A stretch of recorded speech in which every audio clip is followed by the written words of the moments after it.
সারা বাংলাদেশে বলে দিয়েছি মুসলমানের জন্য যৌতুক প্রথা জায়েজ নাই, পাগলের জন্য যৌতুক চলবে না।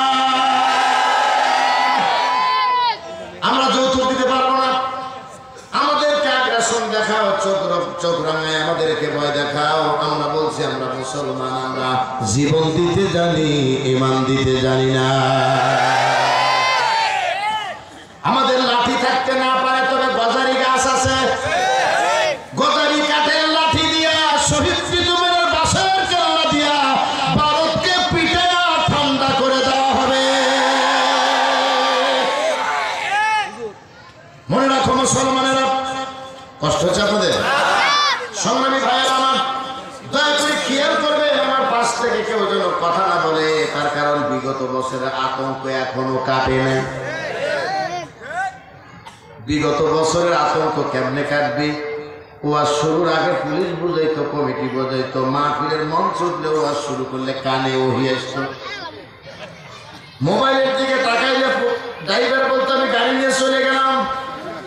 কোথায় যাই? আমার লিখি না কয়েছেন না, যে লক্ষণ দেখতেছি আমি কি দূরে গেলাম, আপনি ওয়াজের পরে ফোন দিয়ে খেলায় বলে আপন জন্য দূরে সরে যায়, ঠিক কিনা বলেন? তার প্রমাণ হাসিনা এত কষ্ট করে নেতা কর্মীকে তৈরি করলো। দেখবেন ওই দলের যত ছোট নেতা ছিল তার গরম তত বেশি ছিল। কিন্তু যখন খালাম্মা চলে গেল, একাই হেলিকপ্টারে গেল, কাউরে নিল না। বিপদে ফেলে চলে গেল, কাউবা কাদের সেই স্লোগান এখনো রয়ে গেল, খেলা হবে। কি হবে?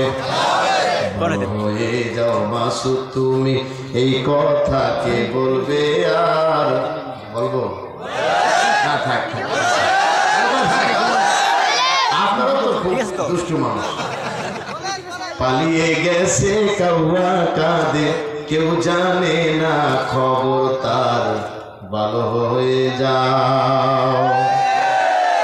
ফকরুল সাহেব আপনার বাসায় কাউয়া কাদের গেছেনি, ঠাকুর গায়ের বাসায় আপনি থাকতে তারে দিয়েছেননি। তার সাথে যে হিসেব বাকি, জোরে বলেন ঠিক কিনা? সাথে যে হিসেব বাকি আছে কোটি জনতার, পালিয়ে গেছে কাউয়া কাদের, কেউ জানে না খবর তার, ভালো হয়ে যাও। তবে খবর পাওয়া গেছে, টেলিভিশনের চ্যানেলে যারা বক্তব্য শুনেছেন তারা দেখেছেন, খবর পাওয়া গেছে গত 8ই নভেম্বর তিনি নাকি মেঘালয়ে বর্ডার দিয়ে সিলিং হয়ে রওনা দিয়েছে কলকাতায়। এখন তিনি কলকাতায় আছেন মামু বাড়িতে। সবচেয়ে অবাক করা বিষয় হলো, আল্লাহর রহমতে আমার কোনো গর্বের কোনো বিষয় নেই, আপনাদের জানার জন্য বলছি। আমাদের সঙ্গে দ্বন্দ্ব লেগেছে। আমরা যদি মাথা উঁচু করে দাঁড়িয়ে থাকি, নিজেরা ইনকাম করে যদি আমরা দেশটা চালাতে পারি, অদূর ভবিষ্যতে ভারতের আগ্রাসন এমনি বন্ধ হয়ে যাবে, যুদ্ধের দরকার হবে না। তার কারণটা হলো আমার নিজের পরিচিত, এবং এমনও প্রোগ্রাম করেছে আমার সারা বিগত কত বছর প্রোগ্রাম হয় নাই। মুর্শিদাবাদ, 24 পরগনা, কলকাতা, হাওড়া, এরপরে কুচবিহার, দক্ষিণ দিনাজপুর, উত্তর দিনাজপুর, শিলিগুড়ি, জলপাইগুড়ি, আরো বলবো না, মেঘালয়, হিমালয়, এ সমস্ত এলাকাতে যখন কোরআনের মাহফিল করতে গিয়েছি, মানুষের উৎকণ্ঠ এবং তাদের কষ্টের কথা জেনেছি মুসলমানদের। এখন বর্তমানে বিশাল প্রসেসিং বন্ধ হয়ে গেছে। ও দেশের মানুষ এখন বিক্ষোভ করে শুভেন্দু অধিকারীকে খুঁজতেছে, কই তুমি বাংলাদেশের সঙ্গে যুদ্ধ করতে গেলা কেন? আমরা তো এখন ভাতও পাই না, আমাদের কাপড়ও তো ঠিক মতো জোটে না। আমরা বলছি আর কিছুদিন অপেক্ষা করো, আগামীতে যে সরকার ক্ষমতায় আল্লাহ দিবে, আল্লাহ রাব্বুল আলামিন ভারতের সঙ্গে লাঠি না মারামারি করা দরকার নাই, একটু বন্ধ রেখে অন্য পথ অবলম্বন করলে ঠেলার নাম বাবাজি, দেখবেন অটোমেটিক ভালো হয়ে গেছে। আমার দেশ নিয়ে এত বড় চোখ রাঙানি আমরা বরদাস্ত করবো না, যেটা বলেন ঠিক কিনা? সংগ্রামী ভাইরা, আলোচনাটা কোথায় রেখেছি মনে আছে নাকি? আল্লাহ রাব্বুল আলামিন তিনি বলছেন কিয়ামতের দিন তিনি মানুষের আতঙ্ক দূর করে দিয়েছেন। এবার তিনি ডাক দিবেন, ইয়া ইবাদিদের কি বলে ডাক দিবেন? তোমাদের তো গুণ ছিল দুনিয়ার বুকে, আমার কোরআন তোমরা মেনে নিয়েছিলা। কি মেনে নিয়েছিলা? আমার কোরআন তোমরা মেনে নিয়েছিলা। সেই কোরআন যদি আমরা মেনে নিই, যেরকম ব্যাখ্যা করার দরকার ছিল সময়ের অভাবে করতে পারবো না, তবে এতটুকু কথা বলে দিই, কোরআনের সব মেনেছি আমরা। ওই যে বলতে গেলাম আমাদের আওয়ামী লীগের ভাইয়েরা, তারা নামাজ পড়তো, রোজা করতো, হজ করতো, যাকাত দিত, কিন্তু তাদের ধর্মের চিন্তা ছিল দেয়ার ইজ নো গড, নাউজুবিল্লাহ, আল্লাহ বলতে কিছু নাই। এর মানে হলো ধর্ম বলতে কিছুই নেই। এমন একটা দলের নেতৃত্ব দিয়া এরা যখন নামাজ পড়তো, রীতিমতো শয়তান পর্যন্ত অবাক হয়ে যেত। আরো চিল্লা বলেন ঠিক কিনা? আমার বন্ধুগণ, আমি যে কথাটা আপনাদের বোঝাতে চাচ্ছি, কোরআন শরীফের সব মেনে নিলাম। এদিকে দেখেন, সূরা ফাতিহা, আমার দিকে খেয়াল করেন, কিন্তু সূরা ফাতিহা থেকে সূরা নাস পর্যন্ত সব মেনে নিয়েছি। শুধুমাত্র একটা শব্দ মানি নাই, আহাল্লাল্লাহুল বায়আ ওয়া হারামার রিবা। আল্লাহ সুদকে হারাম করেছেন আর ব্যবসাকে হালাল করেছেন। কথা বলেন না কেন? সুদকে কি করেছেন? আরেকবার বলতে হবে, জোরে বলেন। সুদ হালাল না হারাম? হালাল না হারাম? এই সুদ আমাদের দেশে আছে না নাই? সংগ্রামী ভাইয়েরা আমার, সুদকে আল্লাহ হারাম করেছেন, পক্ষান্তরে আল্লাহ রাব্বুল আলামিন ব্যবসাকে হালাল করেছেন। কোরআনের সব আয়াত মেনে নিয়েছি, কেবলমাত্র মানতে পারি নাই কোন আয়াত?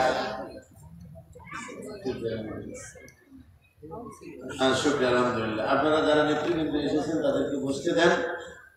আমি কিছু সময়ের পরে আপনারা ওনাদেরকে সম্মান করবেন, আমাদের অতিথিরা বক্তব্য দিবেন, আপনারা শুনবেন ইনশাআল্লাহ। বলেন আপনারা মেহরবানি করে আল-জাদিদ ক্রিকেট মাদ্রাসার সাথে থাকবেন, ভুলে যাবেন না। মন থাকবে তো ইনশাআল্লাহ?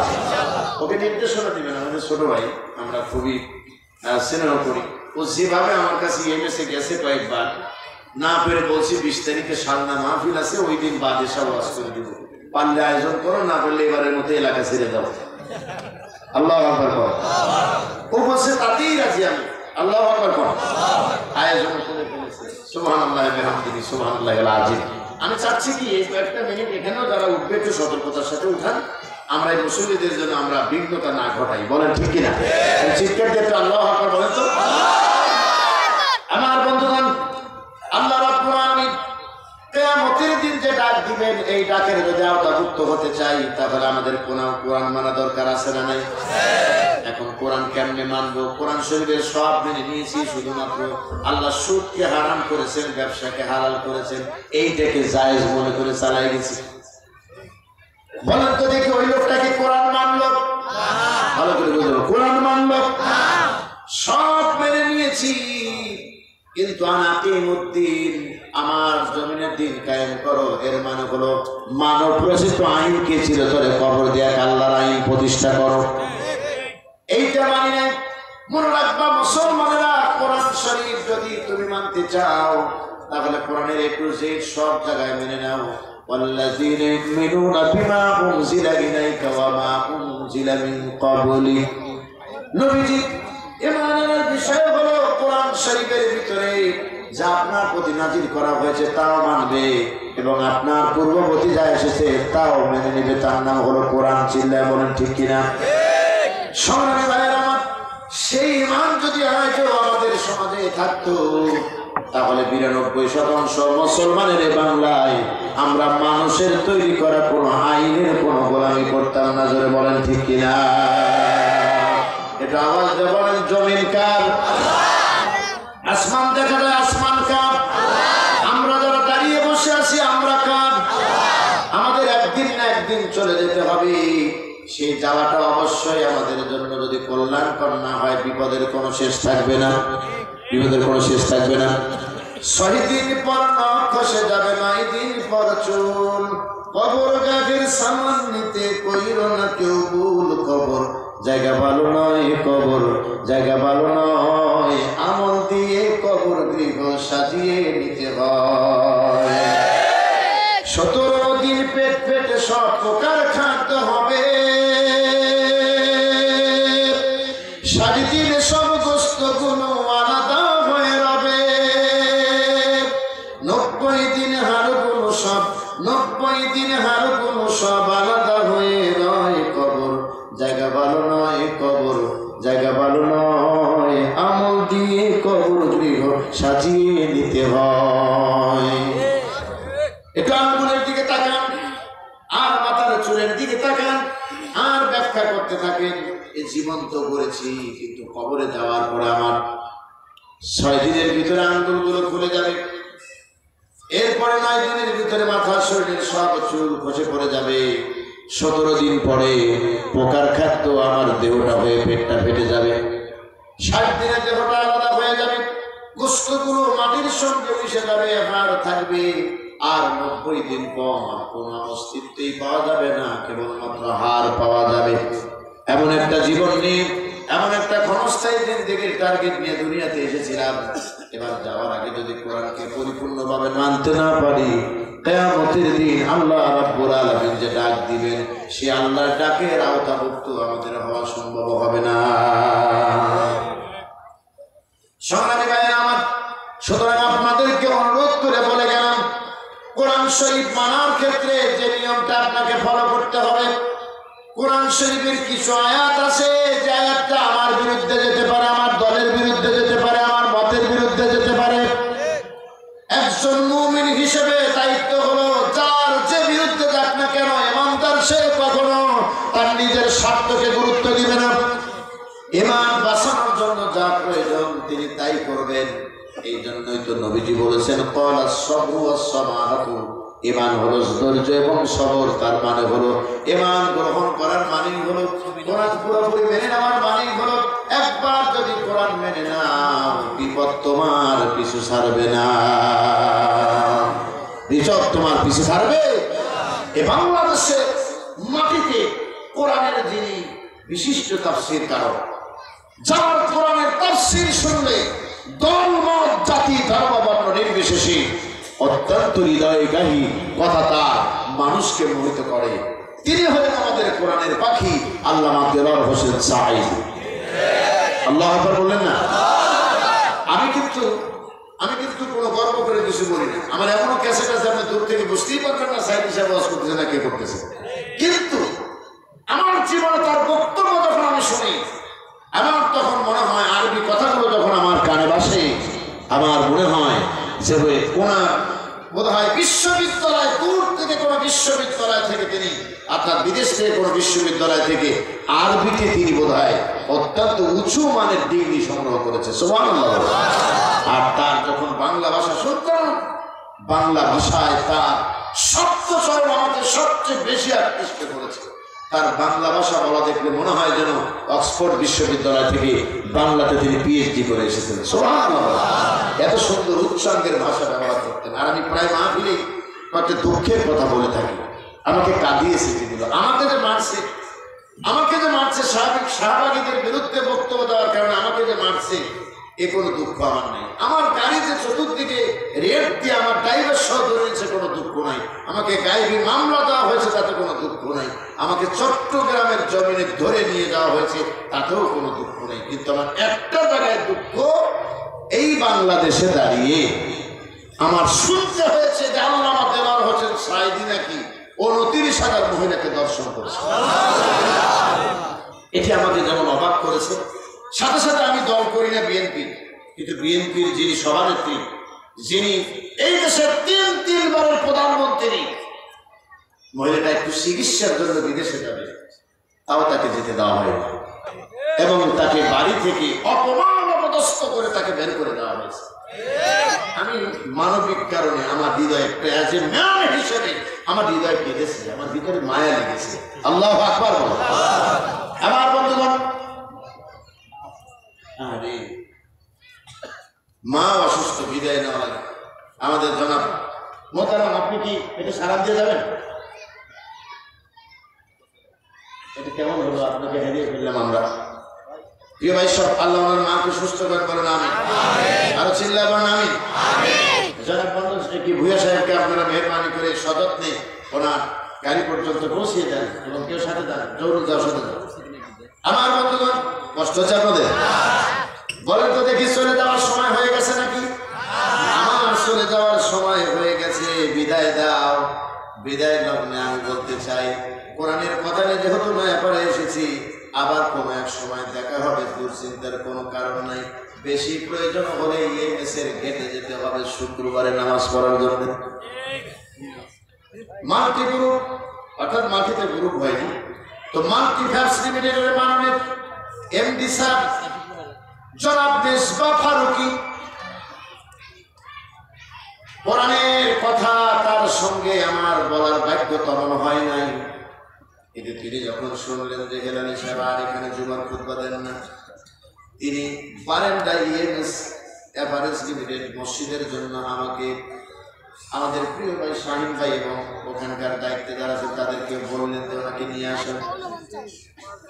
ওই থেকে আজ থেকে ১.৫ বছর পার হয়ে গেছে, ইএমএস এ যে খুতবা দিয়েছি এবং ওই কমিটির সদস্যবৃন্দ অর্থাৎ ওই কোম্পানির সদস্যরা এবং স্টাফ থেকে শুরু করে যারা আছে, যে ব্যবহার এবং আচরণ আমার সঙ্গে করেছি, যার ঋণ আমি শোধ করতে পারবো না। আমি দোয়া করি আল্লাহ মাল্টি ব্যবসাকে আরো বড় করুন। মানুষের মনে আঘাত দিয়ে কখনো কোনো কাজ আপনি করতে যাবেন না। মনে রাখবেন, এই মনের সঙ্গে কার সম্পর্ক? আল্লাহ পাকের সম্পর্ক। কাউকে দুঃখিত হতে দেখে আনন্দিত হবেন না, কারণ বিপদ দেখে নিজেকে অত্যন্ত নিরাপদ মনে করবেন না। কখন আপনি বিপদগ্রস্ত হয়ে যাবেন আপনি টেরও পাবেন না। বলেন ঠিক? সুতরাং আমি আপনাদের অনুরোধ করে শুধু বলবো, অনেকেই হয়তো অপেক্ষা করছেন যে আজাদ কমপ্লেক্সে কেন হুজুর খুতবা দেয়নি, একটু জানতে কোনো ইচ্ছা, কিন্তু আমি সেই কথা বলতে চাচ্ছি না। কেন বলতে চাচ্ছি না জানেন? আমার মনের ভিতরে যে মণিকোঠার যে রক্ত খনন, সেই রক্ত খননটা আমি কোন রকমের বন্ধ করে রেখেছি। কথা কি বুঝতে পারছেন? এই রক্ত খনন যেন আর দ্বিতীয়বার না হয়, এটি আমি চাই। তবে প্রত্যেকটা মসজিদের ইমামকে বলবো, যারা আমার বক্তব্য শুনতেছেন, আপনি ইমাম হয়ে, আলেম হয়ে অন্য কোন আলেমের দুঃখ দুর্দশায় আপনি হাসির পাত্র বানাবেন না। আপনি নিজেকে প্রশ্ন করবেন যে আমি আসলে অন্য কারোর বিরুদ্ধে কিছু বলতেছি কিনা। যদি বলে থাকেন, তাহলে আদালতে আখিরাতে বান্দার হক নষ্ট করার মামলার আসামি আপনাকে হতে হবে। এই কথাগুলো আমাদের খেয়াল রাখা প্রয়োজন। আমি দোয়া করি আজাদ কমপ্লেক্স মসজিদ আরো এগিয়ে যান, সুদক্ষ এবং সুবিজ্ঞ ইমাম এবং খতিব দ্বারা পরিচালিত হোক, এটি আমার হৃদয়ের চাওয়া। আর আমাকে যারা সম্মানিত করেছে তাদের সম্মান আল্লাহ আরো বাড়ায় দিক। বলেন আমি, আরো চিল্লায় বলেন আমি। এতটুকু কথা আমার বলার প্রয়োজন ছিল। পরে যারা এসেছেন, খন্দকার সাহেব মারাত্মক ভাবে অসুস্থ, আপনারা দোয়া করবেন যেন আল্লাহ খন্দকার সাহেবকে সুস্থ করে দেন। বলেন আমি। আমার ভিতরে কোনো দুঃখ এবং কষ্ট ওই জন্য নেই। আর কোন কারণে আমি চলে গিয়েছি এই বিষয়টি আপনাদেরও বলতে চাই। সংগ্রামী ভাইরা আমার, নবীজি বললেন ঈমান হলো ধৈর্য এবং দানশীলতা। ধৈর্য কেন বলা হলো? ঈমান গ্রহণ করা বা বিশ্বাস অর্জন করার মানেই হলো এ কোরআনের বিশ্বাস যে ব্যক্তি অর্জন করেছে, এ কোরআন কখনোই তার ব্যক্তিগত কোনো মতামতকে গুরুত্ব দিবে না। এ কোরআন গুরুত্ব দিবে আমার আল্লাহ এবং আল্লাহ রাসূলের কথার গুরুত্ব। বলেন ঠিক কিনা? আমার মন চায় আমি একটি অন্যায় কাজ করি, কিন্তু কোরআন তা সমর্থন করবে না। এটাই হলো ধৈর্য। কোরআন বলেছে আকিমুস সালাহ, নামাজ কায়েম করো। এই কোরআনের নির্দেশনা অনুযায়ী নামাজ বাস্তবায়ন করা কত কঠিন কাজ হতে পারে একবার ভেবে দেখেন তো। 5 ওয়াক্ত নামাজ যে আপনি পড়বেন, এই নামাজ পড়তে গিয়ে দেখবেন আপনি ফজর নামাজের মুখোমুখি হয়ে গেছেন, কিন্তু ফজর নামাজের সময় এখন শীতের দিন চলে এসেছে, এমনিতে ওঠে না। ফজরের নামাজের সময় শীতের দিনে আরো আরামে ঘুম এসে যায়। ওই সময় উঠে কষ্ট করে ঠান্ডা পানিতে ওযু করার মতো এর চেয়ে বড় ঈমানের ধৈর্যের পরীক্ষা আর কিছুই হতে পারে না। এরপরও যারা ঘুমিয়ে থাকে তাদেরকে অনুরোধ করে বলে গেলাম, আজকে ফজরে ঘুমিয়ে আছেন, আগামীকাল যে ফজর শেষে জানাজা হতে পারে এমন কোন শিওর গ্যারান্টি কিন্তু আমরা আপনারা দিতেই পারি। তার কারণ মানুষ যে বেঁচে আছে এটাই অস্বাভাবিক, মরে যাবে এটাই স্বাভাবিক। কেমন করে ঘুমাও তুমি হে মানুষ, কেমন করে ঘুমাও তুমি ফজর করে কাজা, জোহরে জানাজা। ঠিক না বলো? এমনও হতে পারে জোহরের নামাজে তোমার জানাজা হয়ে যাবে।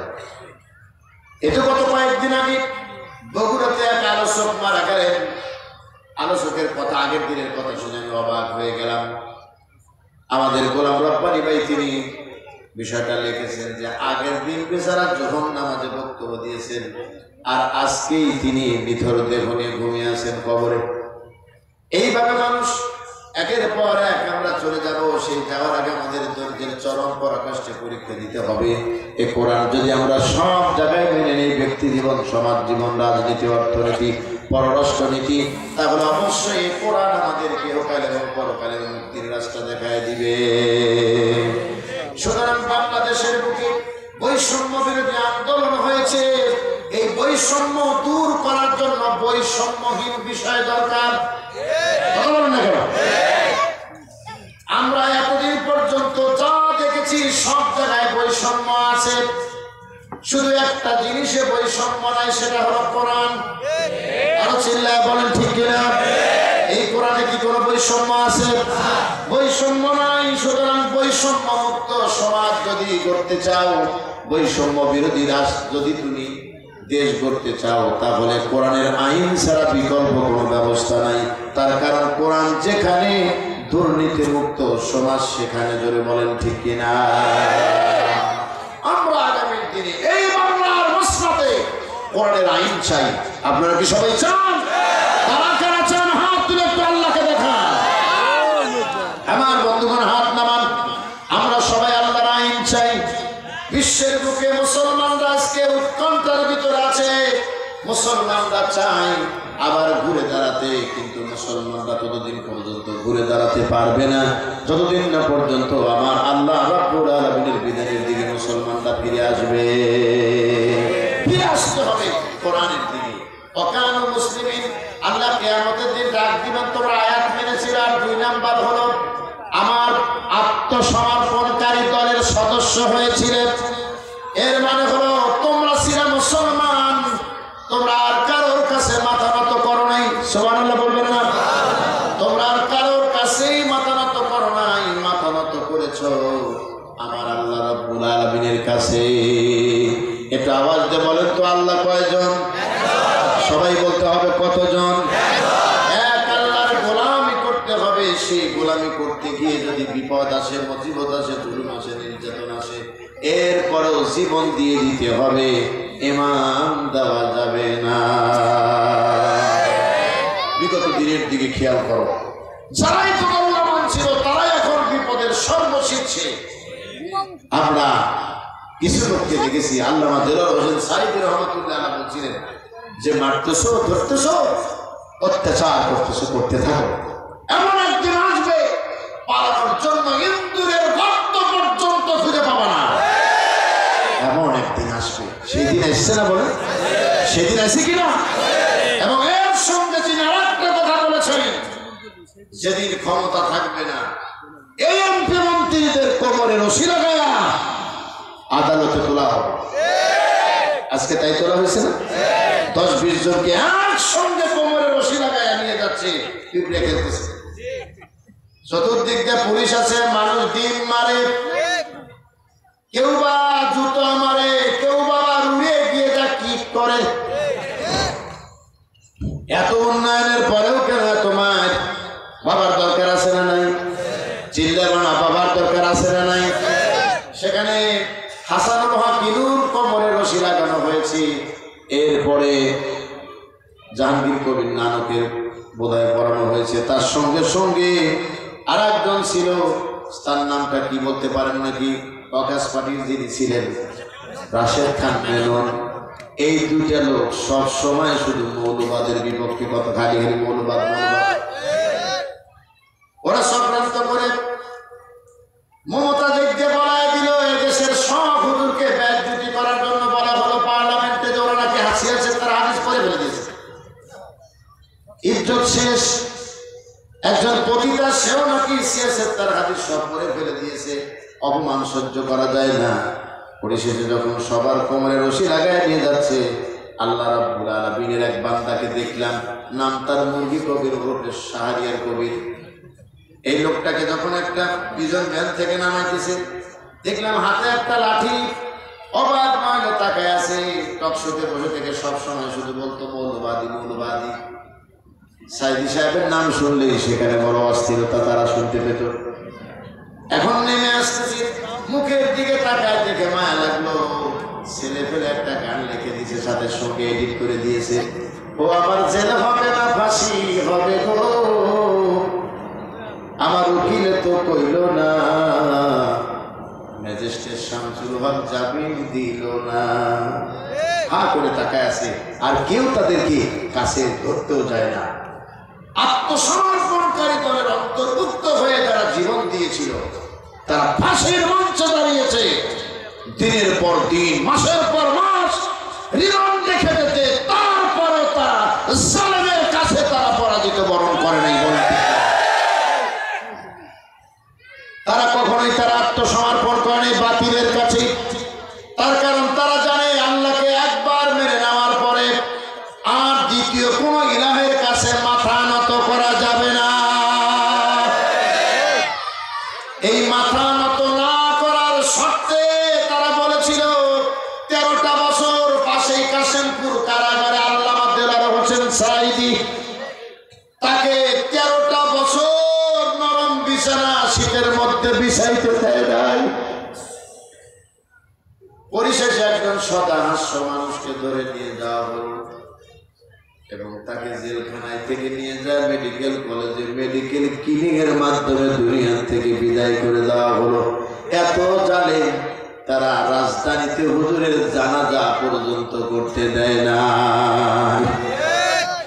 আমরাও বলেছি আজ হোক কাল হোক কেমন একদিন আসবে সাঈদী হত্যার বিচার করা হবে, এরপরে অন্যান্য গুম খুন যা আছে সবার বিচার হবে। এই বাংলার জমিনে বৈষম্য বিরোধী আন্দোলনে যারা শহীদ হয়েছে তাদেরও বিচার করা, তাদের যারা মারছে তাদেরও বিচার করা হবে। জোরে বলেন ঠিক কিনা? আমরা চাই আত্মসমর্পণকারী দলের অন্তর্ভুক্ত আমরা সবাই হয়ে যাবে ইনশাআল্লাহ। আমরা কার কাছে আত্মসমর্পণ করবো? আওয়াজ দেব কার কাছে? কেবলমাত্র সেই সত্তার কাছে আত্মসমর্পণ করবো। সাহাবায়ে কেরাম থেকে এর শিক্ষা নেওয়া প্রয়োজন ছিল। সংক্ষিপ্ত সময় হওয়ার কারণে কোনো ব্যাখ্যা আমি করতে পারলাম না, শুধু আপনাদের একটু বুঝ দিয়ে চলে যেতে হচ্ছে আমাকে। সবাই ভাইয়ের আমার, তারপরে জহুরুল সাহেব এবং আজাদি বিকানের ইন্টারন্যাশনাল হিফজ মাদ্রাসার আমি কমিটিকে ধন্যবাদ জানাচ্ছি যে অল্প সময়ের মধ্যে এইভাবে যে আয়োজনটা করতে পেরেছে, এজন্য তাদের কাছে কৃতজ্ঞ। জোরে বলেন ঠিক কিনা? আমি আশাতে আপনারা কি রাগ করেছেন? রাগ করেছেন? ইনশাআল্লাহ আপনারা সবাই দিনের পথে অবিচল থাকবেন, এই প্রত্যাশা নিয়ে আমি বিদায় নেব। বিদায় নেওয়ার আগে দুটি কথা বলতে চাই। এই মাদ্রাসা সূচনা লগ্ন থেকে শুরু করে আজ পর্যন্ত আমি আজকে শুনলাম প্রায় 90 জন ছাত্রছাত্রী এখন বর্তমানে এই মাদ্রাসায় পড়াশোনা করে। আলহামদুলিল্লাহ। আমি দোয়া করেছি অন্তর থেকে, আর বলে দিয়েছি আগামী বছর থেকে কোরআনের তাফসীর মাহফিল করার জন্য যে বক্তাকে দাওয়াত দেওয়া হবে তাকে নিয়ে 6 মাস আগে থেকেই গবেষণা করো এবং তাকে নিয়ে মাহফিল করাও, যেন আমার মতো অপূর্ণ রেখে যেন মাহফিল থেকে চলে যেতে না হয়, মাহফিল যেন পরিপূর্ণ হয়। বলেন ঠিক কিনা? আমার বন্ধুগণ, আপনারা মেহেরবানি করে কর্তৃপক্ষ তেমন কোনো চাওয়া পাওয়া চাইনি। আমি শুধু এতটুকু কথা আপনাদের বলবো, ওরা এই প্রতিষ্ঠান চালাতে গিয়ে আমি শুনলাম অনেক টাকা ভাড়া এবং এত বড় একটা মাহফিলের আঞ্জাম দিতে গিয়ে খুব হিমশিম খেয়েছে। আপনারা মেহেরবানি করে আপনাদের একটু পকেটে হাত দিবেন, ওদের কাছ থেকে ভলেন্টিয়ার যাবে এবং আপনারা মেহেরবানি করে 10 টাকা 5 টাকা 100 টাকা 200 টাকা যে যেমন পারেন হেলাল সাহেবের বক্তব্য যেমন শুনলেন এভাবে মেহেরবানি করে আপনারা দিয়ে যাবেন। কেউ খালি হাতে যাবেন না। আপনাদের কাছে বিনয়ের সাথে আমার অনুরোধ থাকবে। আমি কেন অনুরোধ করছি, এই প্রোগ্রামটা নেওয়ার ক্ষেত্রে আমি তো ডাবল প্রোগ্রাম সাধারণত করি না, তার কারণে তো অনেক ভোগান্তি পোহাতে হয়, কষ্ট করতে হয়। যারা দায়িত্বে থাকে তারা খুব প্রেশারি ফিল করে। এজন্য আমি চাইছিলাম না যে দ্বিতীয় কোনো প্রোগ্রামে আমি আবার কথা বলি, কিন্তু আমার সঙ্গী সাথী যারা ছিলেন এবং এই এলাকার যারা আমার মুসল্লি যারা ছিলেন তারা বলেছেন, হুজুর অনেকদিন হলো নয়াপাড়াবাসী আপনাকে দেখে না, আপনার যাওয়ার প্রয়োজন এবং এক নজর তাদের সঙ্গে দেখা করার প্রয়োজন। বলেন ঠিক কিনা? আমি খুব চেষ্টা করেছিলাম, শুধু এতটুকু কথা বলি, আমি খুব চেষ্টা করেছিলাম যে আমি যে জুমায় নামাজ পড়িয়ে চলে গেছি পরের জুমায় আসার জন্য আমি বিনয়ের সঙ্গে অনুরোধ করেছিলাম যে আমাকে শেষ জুমায় পড়াতে দেন এবং আমার মুসল্লিদের একটা সালাম দিতে দেন, কিন্তু তেনারা আমার কথা রাখেন না। আর আমি বলেছিলাম এই পরিণতি এবং এর পরিস্থিতির মোকাবেলা আপনাদেরই করতে হবে, আমার করতে হবে না। আমি এই সব কাটিয়ে একদিন শক্তি শক্তিতে পরিণত করতে পারবো ইনশাআল্লাহ। ইনশাআল্লাহ বলেন। সে থেকে আমি আর পিছন দিকে তাকাতে আমাকে হয়নি। আপনারা মনে রাখবেন, কোরআনের পথে অবিচলতার সঙ্গে আছি, আগামীতেও থাকবো ইনশাআল্লাহ। আগামী দিনে কোরআনের আইন বিনির্মাণে বাংলাদেশের বুকে অত্যন্ত প্রহরীর ভূমিকা পালনের জন্য নিজের জীবনের রক্তটুকু যদি দিতে হয় তাও দিতে রাজি আছি। তবু মানুষের কোন আইনে কোন গোলামি করতে রাজি নাই। চিল্লায় বলে ঠিক কিনা? আমার বন্ধুগণ কই? জি জি, ওঠেন ওঠেন। আপনাদের কাছে অনুরোধ, কিন্তু আমি কিন্তু অনুরোধ করেছি, এলানি সাহেব অনুরোধ করেছে আপনাদেরকে, এখানে অধিকাংশই আমার মসজিদের মুসল্লি যারা আমার পিছনে নামাজ আদায় করেছে, মন্ডল গার্মেন্টস, এরপরে মাস্টার কি যেন ওরা কি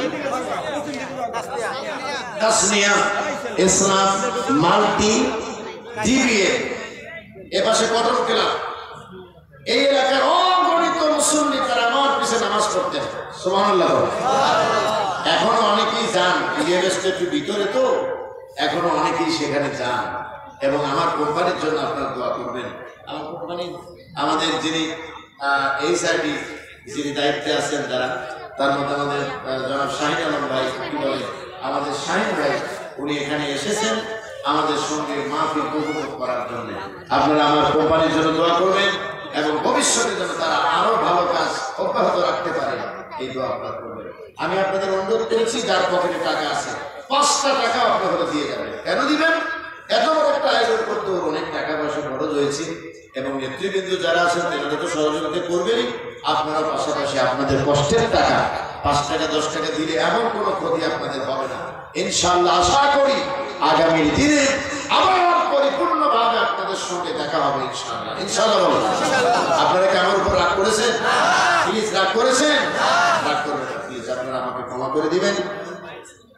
আমাদের মাইনুল ভাইয়ের সাধারণ সম্পাদক 6 নং ওয়ার্ড বিএনপি কাউন্সিলর পদপ্রার্থী মাইনুল হোসেন খান, আলহামদুলিল্লাহ। আমার এই ভাইদেরকে, আমি ছোট মানুষ, আমাকে ওনারা ছেড়ে না, কিন্তু আমি ওনাদের খুশি। তবে হেলালি সাহেবকে 6 নং ওয়ার্ড কাশেমপুর এ সমস্ত এলাকা দিয়ে আমাদের বিগত কাউন্সিলর যারা ছিলেন, আমাদের তুলামনা ছিলেন বা আরো যারা ছিলেন, এরপর বিয়েসুদ্দিন ছিলেন, আমাদের হুমায়ুন কবির ছিলেন, কাউসার ভাই ছিলেন, এরা সকলেই আমার কাছে দোয়ার জন্য বিনয়ের সঙ্গে আমাকে স্মরণ করতেন। আলহামদুলিল্লাহ বলেন।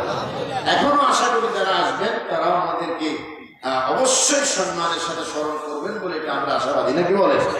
আশা করি তারা আগামী দিনে এ সমাজকে নেতৃত্ব দিক এবং এই সমাজ বিনির্মাণে তারাও বড় ভূমিকা পালন করুন। জি, আমি দেখতে পাচ্ছি সবাই আপনারা দান করতেছেন। আমার অনুরোধ শুধু এতটুকু, 10টা টাকা উনি যদি নাও চেয়ে থাকে আপনি দিয়ে যাবেন। আপনি বলবেন যে আমার হেলালি সাহেব এসেছেন এতদিন পরে, একটা চাও তো খাওয়াতে পারতাম হেলালি সাহেবকে, সেহেতু খাওয়াইনি, 10টা টাকা দিয়ে দিই। আলহামদুলিল্লাহ। এখানে অনেকে আপনারা চাকরি করেন, সময়ের অভাবে আপনারা ইএমএসে যেতে পারেন না, আপনারা এখানেও নামাজ পড়বেন, ইএমএসে ইনশাআল্লাহ যাবেন। আমাদের আজাদ কমপ্লেক্স মসজিদের অবস্থান কি আমি জানি না, আমার বড় ইচ্ছা হয় যে আমি মনে হয় সেখানে যাই, এক নজর দেখি এবং একদিন পিছনে আমাদের মুফতি সাহেবের পিছনে নামাজ পড়ি। কিন্তু আসলে সেই সুযোগ কবে হবে তা আমি জানি না। দোয়া করি আল্লাহ পাক যেন সেই সুযোগ করে দেন এবং আপনারাও সকলেই সেখানে যাবেন। সবাই ভেদাভেদ ভুলে গিয়ে একজন আরেকজনকে ক্ষমা করে দিবেন ইনশাআল্লাহ। ইনশাআল্লাহ বলেন। আল্লাহ আমাদের কবুল করেন, জোরে বলেন আমিন। যে কালেকশনের কাজটা শেষ করে দেন, খুব দ্রুত শেষ করে ফেলে দেন। এটা জিকির করেন লা ইলাহা ইল্লাল্লাহ।